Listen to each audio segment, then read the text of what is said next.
Assalamualaikum warahmatullahi wabarakatuh. Halo Sobat Psikologi, perkenalkan saya Salma Novia Nur Farida dengan NIM 230701651 dari jurusan Psikologi Fakultas Psikologi dan Kesehatan Universitas Islam Negeri Wali Songo, Semarang. Teman-teman tahu berita ini tidak? Kasus ini sangat ramai diperbincangkan pada tahun 2015 saat Zayn Malik memutuskan keluar dari grup One Direction. Para penggemar yang merasa kecewa memutuskan untuk melakukan aksi sayat tangan dan mempostingnya di Twitter dengan tagar hashtag #cut for Zayn dan menjadi trending topic. Atau mungkin teman-teman tahu kasus ini? Sangat mengerikan sekali ya, padahal self-harm tidak seharusnya jadi tren yang diikuti oleh banyak orang.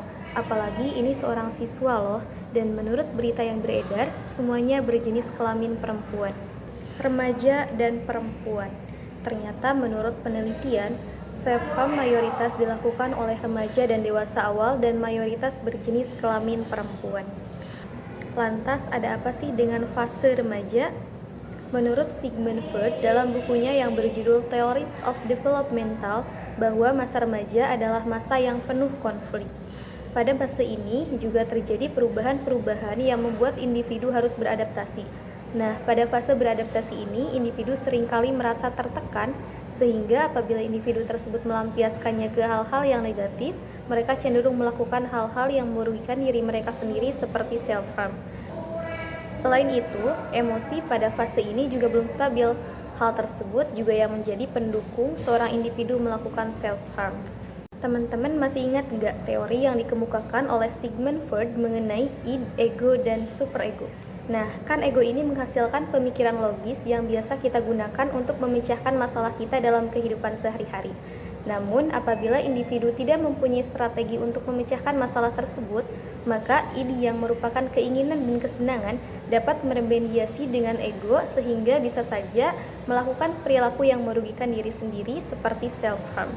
Di Indonesia sendiri, berdasarkan survei yang dilakukan oleh YouGov Omnibus bahwa 36,9% remaja Indonesia pernah melukai dirinya sendiri. Semoga teman-teman bukan termasuk ke dalam orang-orang yang pernah melukai diri teman-teman sendiri ya.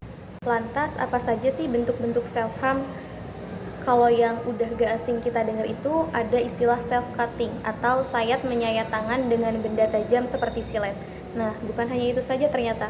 Self-harm juga dapat berbentuk seperti memukul tubuh, membenturkan kepala ke tembok, menjambak rambut, serta mengkonsumsi zat-zat yang membahayakan seperti merokok berlebihan, meminum obat tanpa resep dokter, ataupun meminum obat tidak sesuai dengan dosisnya.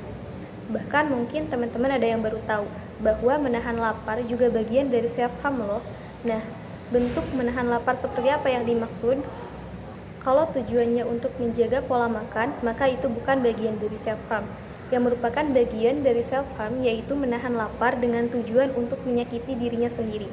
Nah, selanjutnya faktor-faktor apa saja sih yang mendorong individu melakukan self-harm? Faktornya tentu bermacam-macam. Bisa karena trauma masa kecil atau merasa diri tidak berharga, bahkan bisa karena ingin menyamakan rasa sakit psikisnya dengan rasa sakit fisiknya. Misalnya gini, ada individu yang dia tuh merasa sakit hati gara-gara diselingkuhin. Nah, dia pengen menyamakan rasa sakit hatinya dengan rasa sakit fisiknya, makanya dia melakukan hal-hal yang melukai dirinya sendiri seperti self-cutting atau menyayat-nyayat tangannya gitu.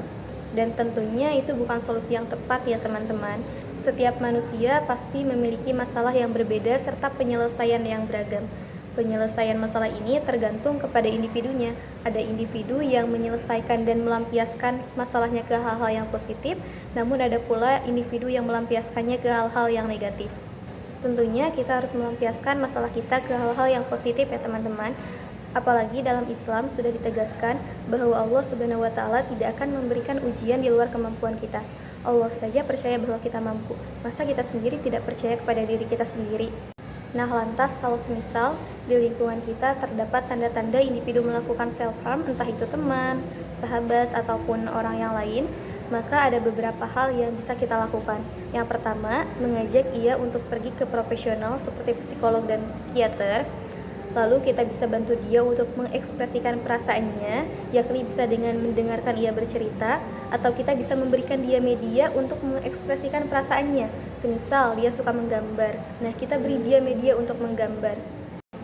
Nah, lalu apabila ternyata kita sendiri nih yang melakukan self harm, apa yang harus kita lakukan? Yang pertama, kita harus paham dulu apa yang membuat kita tertrigger atau apa yang membuat kita tidak nyaman. Nah, setelah itu kita harus paham bahwa perasaan tidak nyaman itu tidak akan bisa hilang, namun bisa kita mengekspresikannya ke hal-hal yang positif. Lalu kita harus belajar menghargai dan mencintai diri kita sendiri.